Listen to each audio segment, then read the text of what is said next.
ನಮಸ್ಕಾರ ಸ್ನೇಹಿತರೆ. ಇಂದು ನಾವು ವಿಜಯನಗರ ಸಾಮ್ರಾಜ್ಯದ ಕಾಲದಲ್ಲಿ ನಡೆದ ಒಂದು ಅದ್ಭುತ ಐತಿಹಾಸಿಕ ಕಥೆಯನ್ನು ಕೇಳಲಿದ್ದೇವೆ.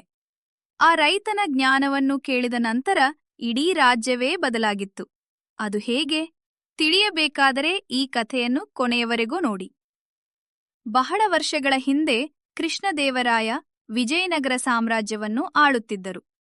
ಅವರು ಶೂರ ಯೋಧ ಮಾತ್ರವಲ್ಲ, ಪ್ರಜೆಯ ಸಮಸ್ಯೆಗಳನ್ನು ತಿಳಿದುಕೊಳ್ಳುವ ಜಾಣರಾಜನೂ ಆಗಿದ್ದರು. ಒಂದು ದಿನ ಕೃಷ್ಣದೇವರಾಯರು ತಮ್ಮ ಸಚಿವರೊಂದಿಗೆ ರಾಜ್ಯದ ಹಳ್ಳಿಗಳನ್ನು ಭೇಟಿ ಮಾಡಲು ಹೊರಟರು. ಜನರು ಹೇಗೆ ಬದುಕುತ್ತಿದ್ದಾರೆ ಎಂಬುದನ್ನು ಸ್ವತಃ ತಿಳಿದುಕೊಳ್ಳಲು ಅವರು ಸಾಮಾನ್ಯ ವ್ಯಕ್ತಿಯ ವೇಷ ಧರಿಸಿದ್ದರು. ಒಂದು ಹಳ್ಳಿಯಲ್ಲಿ ಒಬ್ಬ ವೃದ್ಧ ರೈತ ಹೊಲದಲ್ಲಿ ಕೆಲಸ ಮಾಡುತ್ತಿದ್ದನು. ಬಿಸಿಲು ತುಂಬಾ ಕಠಿಣವಾಗಿದ್ದರೂ ರೈತ ಸಂತೋಷದಿಂದ ಕೆಲಸ ಮಾಡುತ್ತಿದ್ದನು. ರಾಜನು ಅವನ ಬಳಿಗೆ ಹೋಗಿ ಕೇಳಿದನು, ತಾತ, ನಿಮ್ಮ ವಯಸ್ಸು ತುಂಬಾ ಆಗಿದೆ, ಇನ್ನೂ ಏಕೆ ಇಷ್ಟು ಕಷ್ಟಪಟ್ಟು ಕೆಲಸ ಮಾಡುತ್ತಿದ್ದೀರಿ? ರೈತ ನಗುತ್ತಾ ಹೇಳಿದನು, ನಾನು ಇಂದು ನೆಡುವ ಮರಗಳ ನೆರಳನ್ನು ನಾನು ಕಾಣದೇ ಇರಬಹುದು, ಆದರೆ ನನ್ನ ಮಕ್ಕಳು ಮೊಮ್ಮಕ್ಕಳು ಅದರ ನೆರಳಿನಲ್ಲಿ ವಿಶ್ರಾಂತಿ ಪಡೆಯುತ್ತಾರೆ.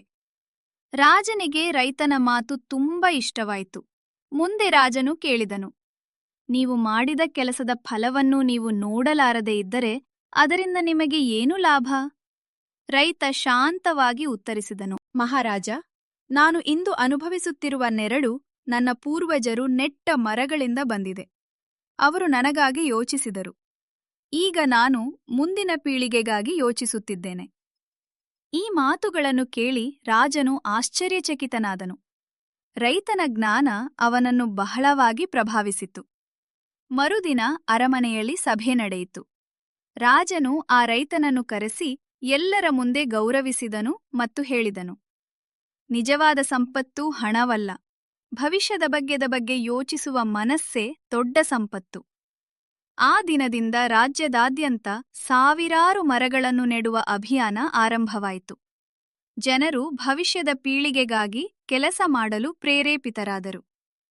ಕಥೆಯ ನೀತಿ: ಒಳ್ಳೆಯ ಕಾರ್ಯದ ಫಲ ತಕ್ಷಣ ಸಿಗದಿದ್ದರೂ ಅದು ಮುಂದಿನ ಪೀಳಿಗೆಗೆ ಅಮೂಲ್ಯವಾದ ಉಡುಗೊರೆಯಾಗುತ್ತದೆ.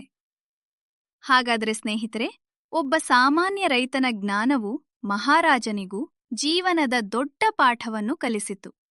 ನೀವು ಕೂಡ ಭವಿಷ್ಯದ ಪೀಳಿಗೆಗಾಗಿ ಯಾವುದಾದರೂ ಒಳ್ಳೆಯ ಕೆಲಸ ಮಾಡಲು ಬಯಸುತ್ತೀರಾ? ನಿಮ್ಮ ಅಭಿಪ್ರಾಯವನ್ನು ಕಾಮೆಂಟ್ನಲ್ಲಿ ತಿಳಿಸಿ.